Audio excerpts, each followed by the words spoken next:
नमस्कार। एक बार फिर से मैं आप सभी के सामने उपस्थित हूँ बेहद महत्वपूर्ण टॉपिक के साथ। और टॉपिक हमारा जुड़ा हुआ है लिव इन रिलेशनशिप को लेकर के, और ये टॉपिक हमेशा ही चर्चा में रहता है किसी न किसी कारण को लेकर के। तो यहाँ पर हाई कोर्ट ने एक नया लैंडमार्क डिसीजन दिया है लिव इन रिलेशनशिप्स को लेकर के, और नए आदेश आपके जारी किए गए हैं।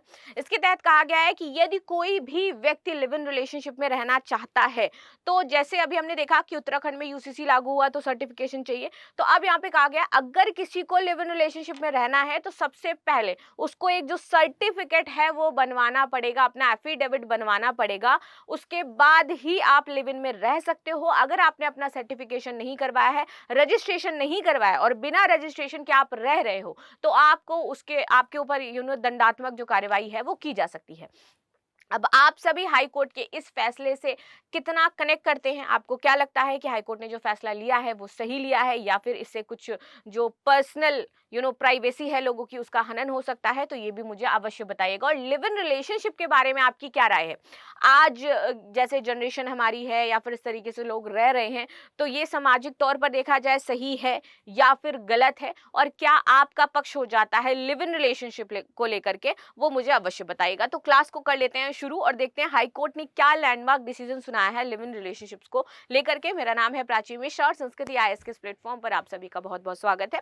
इससे पहले आप सभी के लिए एक ऑफर भी है लाइव क्लास में, जो कि आपको दिया जा रहा है, जहां पर आप टीचर से डायरेक्ट इंटरेक्शन कर सकते हो in the live session. So UPSC GS pre plus mains अगर आप चाहते हैं ज्वाइन करना मात्र 55,000 में, यूपीएससी जीएस प्लस सीसेट अगर आप ज्वाइन करना चाहते हैं तो मात्र 60,000 में आपको यहाँ पर दिखाई देगा।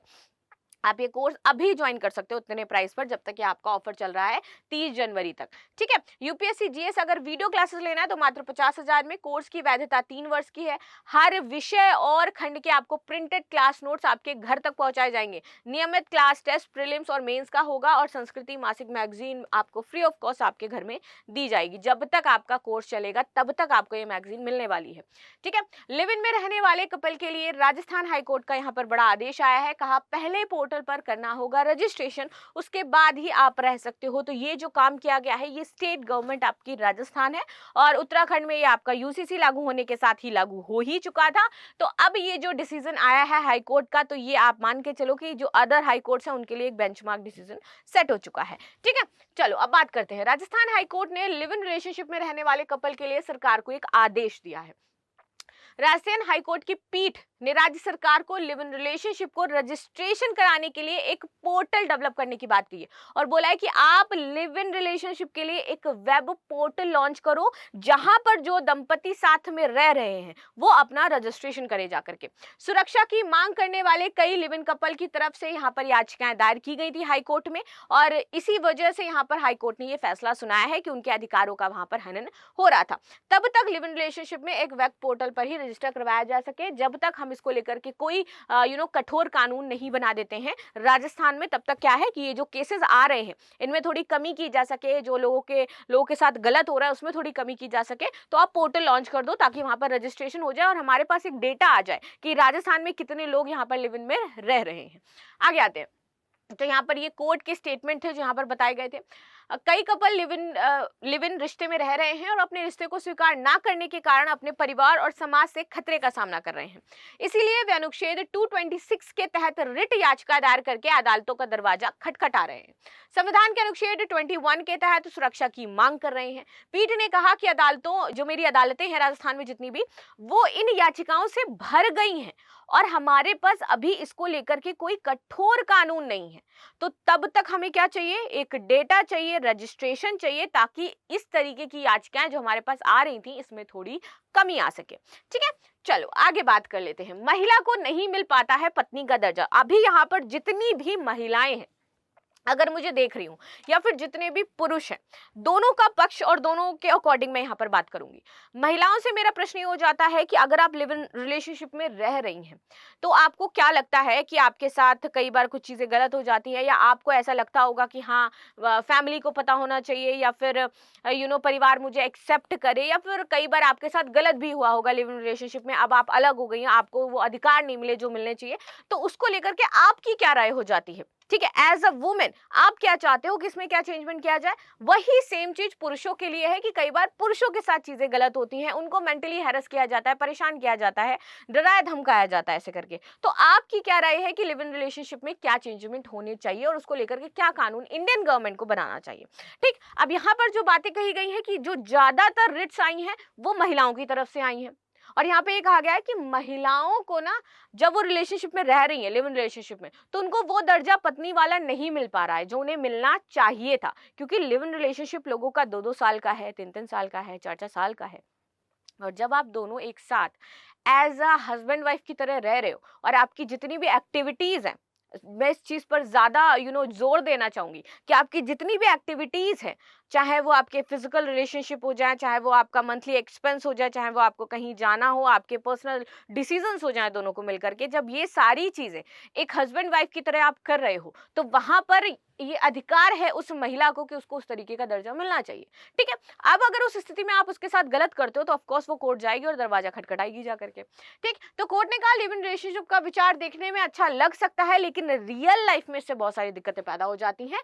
ऐसे रिश्ते में महिला की स्थिति पत्नी की नहीं होती है और उसे सामाजिक स्वीकृति नहीं मिल पाती है, और उसकी पवित्रता को लोग, क्योंकि समाज जो है वो कैसे देखता है आपको, स्त्रियों को जनरली अगर मैं बात करूं तो समाज ये देखता है कि अगर ये किसी पुरुष के साथ है, पुरुष को कभी ये नहीं कहा जाएगा कि ये अछूता है या फिर ये पवित्र नहीं है, लेकिन महिला की पवित्रता पर क्वेश्चन उठा दिए जाएंगे। तो कोर्ट ने यही बोला यहाँ पर कि इससे महिलाओं, समाज जो है, एक तो वो महिला को स्वीकृत नहीं करेगा अगर पता चल जाएगा उसको ये कहीं रह रही थी, और दूसरी चीज ये हो जाएगी कि उस पर सब क्वेश्चन मार्क लगाने लगेंगे। तो ऐसा ना हो, इसलिए इसको लेकर के कानून बनना चाहिए। ठीक है, पीठ ने कहा कि लिव इन रिलेशनशिप समझौते को न्यायाधिकरण की तरफ रजिस्टर्ड किया जाना चाहिए, जो कि आवश्यक है। कोर्ट ने आगे क्या कहा है, यहाँ पर एक समिति को गठित करने की बात कही गई है लिव इन रिलेशनशिप को लेकर के कानून बनाने के लिए। पीठ ने आगे दिशा निर्देश दिए हैं कि एक कॉपी मुख्य सचिव, जब भी आप रजिस्टर करवाते हो अपना लिव इन रिलेशनशिप, तो आपको एक उसकी कॉपी मुख्य सचिव को देनी है, एक प्रमुख सचिव को देनी है, एक कानून और न्याय विभाग को देनी है, साथ ही सचिव न्याय और सामाजिक कल्याण विभाग नई दिल्ली, वहां पर आपको एक अपनी कॉपी भिजवानी है, ताकि वो इससे संबंधित जो मामले हैं उनको देखें और उनको समझें, और सेंट्रल लेवल पर इसको लेकर के एक कठोर कानून बनाया जा सके। ठीक है, आगे आते हैं लिव इन रिलेशनशिप के लिए जो विधिक प्रावधान है आपके, वो क्या हो जाते हैं। अगर हम संवैधानिक आधार पर बात करें तो हर एक इंसान क्या कहेगा, I have fundamental right, I have article 21, so if you want तो हम रह सकते हैं। लेकिन आप रह तो सकते हो, उसके बाद की जो समस्याएं उत्पन्न होती हैं वो किसके लिए सरदर्द बनती है, आपके लिए भी और गवर्नमेंट के लिए भी बनती हैं। तो ये तो हमारे पास अधिकार है कि हम लिव इन रिलेशनशिप में रह सकते हैं अकॉर्डिंग टू आर्टिकल 21। तो एक तो हमारे पास ये आ जाता है, तो इसकी हमें मिल जाती है क्या, विधिक मान्यता। अब आगे बात करते हैं, घरेलू हिंसा में महिलाओं के संरक्षण अधिनियम 2005 क्या कहता है।